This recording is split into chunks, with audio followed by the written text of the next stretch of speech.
Let's take a second right now to have a moment of silence for Washington Mystics owner Shelly Johnson, who suggested that the WNBA as a whole should have been on the cover of Time magazine instead of just Caitlin Clark, who graced the cover last week, which is probably some of the stupidest shit I've ever heard. What do you get when you mix record-breaking stats, a Time magazine cover, and a whole lot of good old-fashioned jealousy? Apparently, that's the byproduct of the Caitlin Clark effect. That's what. But here's the real question. Why is everyone so mad about her success? From Matt Barnes to Jim Jackson, some big names in basketball are speaking out. And oh boy, they did not hold back. They're not just defending Clark, they're exposing a bigger issue in women's sports. Want to know what's really going on? Let's break it down. Caitlin has brought a ton of new opportunity, a ton of new eyeballs, and more money to the sport. So instead of downplaying the magnitude of who she is and what she's brought, enjoy the ride and take advantage of the ride. You know what should have been a slam dunk for women's basketball? Caitlin Clark nabbing Time's Athlete of the Year. But guess what? Some folks aren't exactly popping champagne over this one. Man, first of all, she's unbelievable talent. You know, the things that she's doing is great in her own right. She's creating her own space, she's doing her own thing. Picture this, a young star, breaking records left and right, lands a major magazine cover. Sounds like a win, right? Well, not everyone's cheering. Instead of applause, Clark's getting some serious side-eye from unexpected places. What gives? While the NBA's ratings continue to drop over 30%, as they try to figure out who is going to fill the shoes of LeBron James, Kevin Durant, and Steph Curry, the WNBA has a golden goose sitting in their league and it's gotten better, but has done everything to kind of discredit the momentum and eyeballs she's brought to this game. Let's break down the backlash because it's juicier than a gossip mag at the hair salon. We're talking whispers of favoritism, cries of too soon, and even some salty comments from within the WNBA itself. Sheila Johnson, co-owner of the Washington Mystics, isn't pulling any punches. She's out here saying the whole WNBA should have gotten the nod, not just Clark. Talk about raining on someone's parade. It's just the structure of the way media plays out race. I'm gonna be very honest.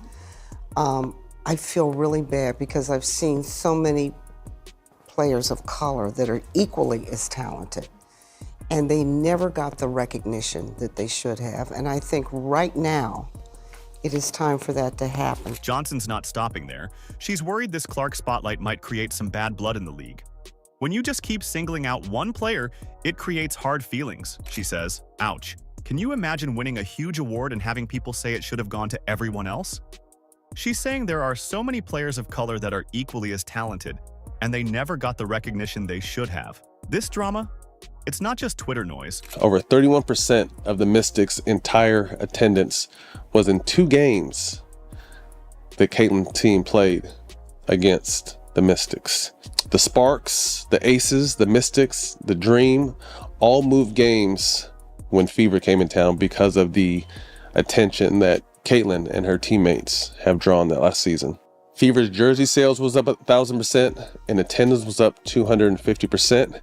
And they had the largest attendance on average per year, just over 17,000 per game. It's got real consequences for Clark and the league. Johnson's worried about division and jealousy creeping into the WNBA. She's even name-dropping other talents like Angel Reese, saying, "It's not just Caitlin Clark, it's Reese. We have so much talent out there that has been unrecognized. So why are people so pressed about Clark's success? Turns out, it's complicated. But don't worry, we're just getting started." Speaking of getting started, let's hear what some big names in basketball have to say about all this. Because trust me, they're not holding back. Are you ready to hear more? Let me say this, Caitlin Clark deserves all the flowers. I think she took a lot of it and a lot of skeptics coming into the league, as she should. Like, she had to really prove herself.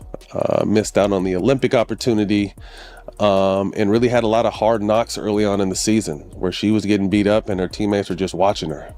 I think the camaraderie in that locker room grew and that team started playing together and made the playoffs, made a nice little run, and had a solid season. All right, picture this. Matt Barnes, NBA champ and no stranger to stirring the pot, steps up to the mic. And boy, does he have some things to say about Caitlin Clark and the WNBA.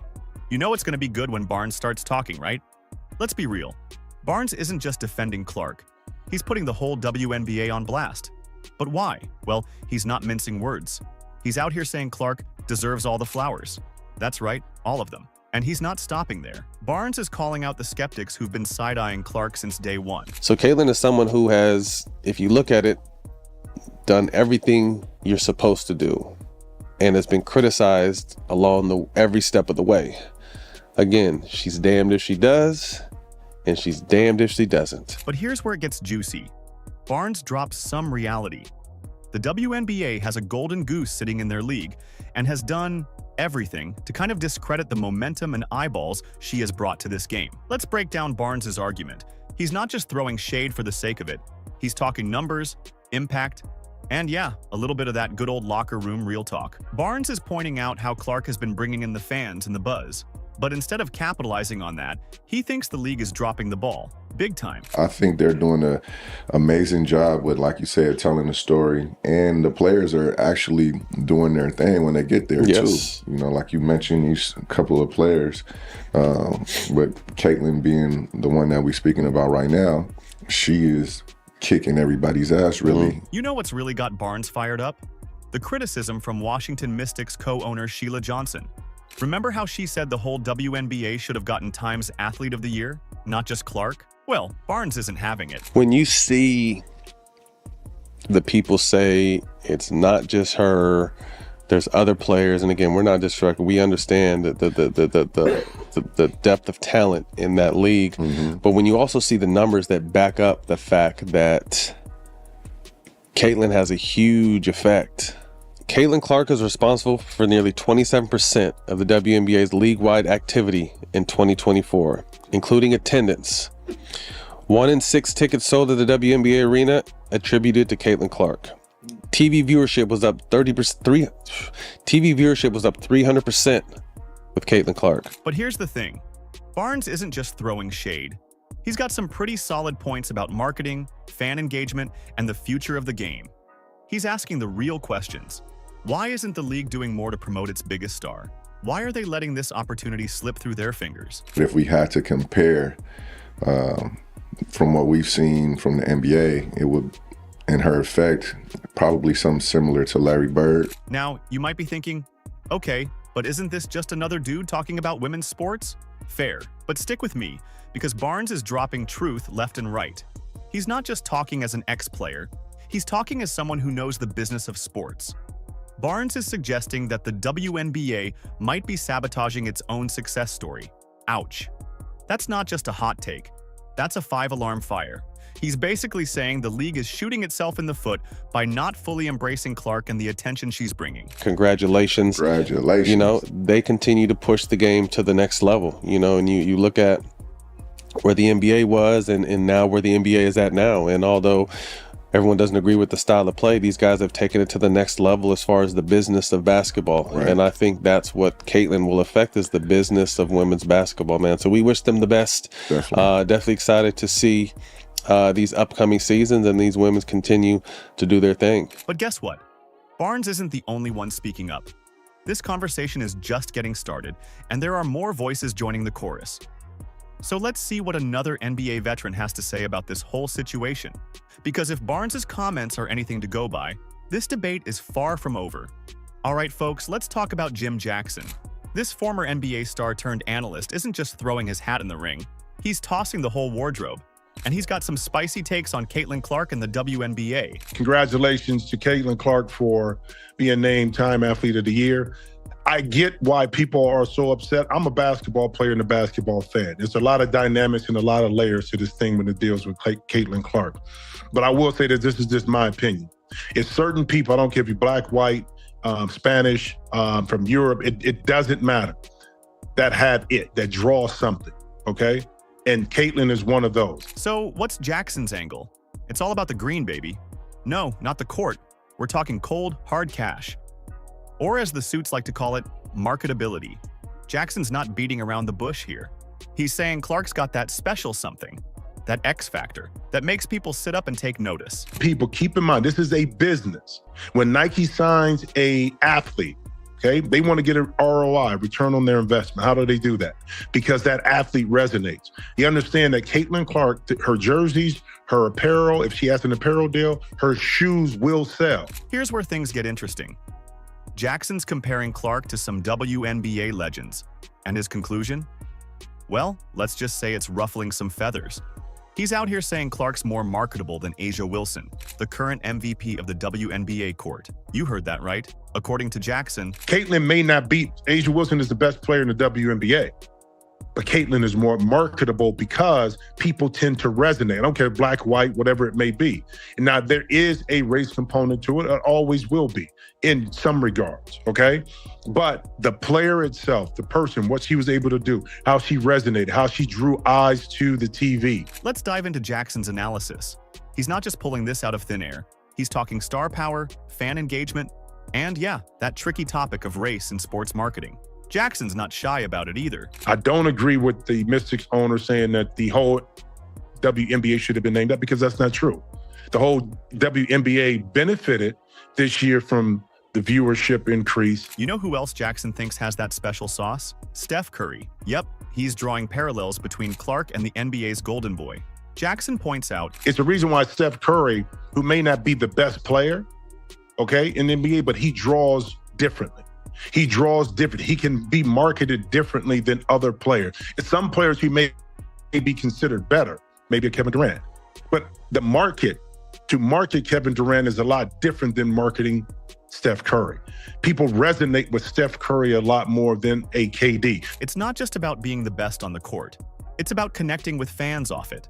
But wait, there's more. Jackson isn't just talking about Clark. He's painting a bigger picture of the WNBA's future. He's pointing out how the whole league got a boost from Clark's college performance. That's right, we're talking rising tides lifting all boats here. There's some other players that get deals, men and women, okay, that have signature shoes that despite how good they are as a player, great as they are as a player, they don't move product because it doesn't resonate, it doesn't translate. Now, you might be wondering, is this really about basketball anymore? Good question. Because according to Jackson, it's not just about how you play the game, it's about how you sell it. And Clark, she's selling like hotcakes. What translates is when Caitlin Clark came into the league and 30,000 jerseys were already ordered, that the Indiana Fever, the season tickets were already sold out. When you go on the road to the Mystics and they have to change the venue in which it's going to be played to play, you know, where the Wizards play, okay, on a couple of occasions. It's only certain people that do that. Whether you like Caitlin or not, are you interested? If you're a ball player, it's certain aspects you got to love about Caitlin's game. So we've heard from the guys. But what about the league itself? What's the WNBA saying about all this? Well, that's where things get really interesting. So we've heard from NBA vets, fans, and critics about Caitlin Clark's Time Athlete of the Year award. But you know who's been suspiciously quiet? The WNBA itself. Weird, right? You know well enough that in 1984, when Michael Jordan came into the NBA, the ratings in the NBA were not great. Chicago Stadium was, a third full. He's getting the lion's share of the attention. The games are now getting all of his games are on TV. And he just was a polarizing figure. And Tiger Woods was like that when he went to the PGA as well. He changed the total economics of golf the same way Michael Jordan changed the financial economics of the NBA. Let's set the scene. You've got this rookie phenom breaking records, bringing in fans by the truckload, and making headlines left and right. Sounds like a marketer's dream, doesn't it? You'd think the WNBA would be shouting from the rooftops, popping champagne and planning parades, but instead, crickets. What's going on behind those closed doors at WNBA HQ? Here's where it gets messy. Some folks are saying the silence speaks volumes. Are we looking at jealousy, politics, or something else entirely? Remember what Sheila Johnson, co-owner of the Washington Mystics, said? She thinks singling out Clark creates hard feelings in the league. Yikes. Is that why the WNBA's keeping mum? The idea of some players being jealous, yes, that probably exists. Okay. To me, yeah, jealous, sure. I mean, would you be jealous of somebody that got $28 million a shoe deal or whatever the deal is before you step foot in the pros? Now, you might be thinking, maybe they're just letting Clark have her moment. Nice thought. But here's the thing. The league's silence might be doing more harm than good. And it's not just Clark feeling the chill. This whole situation is shining a spotlight on some deeper issues in the WNBA. So where does this leave us? And more importantly, where does it leave Caitlin Clark? The WNBA's got a golden opportunity here, but they're treating it like a hot potato. Johnson's worried about creating hard feelings. But isn't that exactly what's happening with this silent treatment? I think with that, there's going to be, it's human nature sometimes to have some envy or some jealousy. And it's happening now to Caitlin Clark. So what's the game plan, WNBA? Are they going to step up and embrace their new star, or keep playing this weird game of hide and seek? Because right now, it feels like they're letting a slam dunk opportunity turn into an airball. And in the fast-paced world of sports, that's a mistake they might not be able to afford. Here's the deal, folks. Caitlin Clark's nod isn't just about one player shining. It's a whole new ballgame for women's basketball. We're talking game-changing stuff here. She's doing, rating-wise for the WNBA, what Michael Jordan, LeBron James, Steph Curry have been doing for the NBA. So what's next on the court? Sure, keep your eyes on Clark as she gears up for the 2025 WNBA season. But the real action? That's happening in the league offices. How the WNBA plays, this could make or break the future of the game. Experts are saying we're at a tipping point. Clark's success could open doors for other players. But will they ride the rising tide? Remember, sometimes the biggest plays happen when the clock's not running. The WNBA's next move? That's the real buzzer beater we're all waiting for. What do you think the WNBA will do next? Let us know in the comments. Like, subscribe, and turn on all notifications so you never miss out. Click the video on the screen, and we will see you in the next one.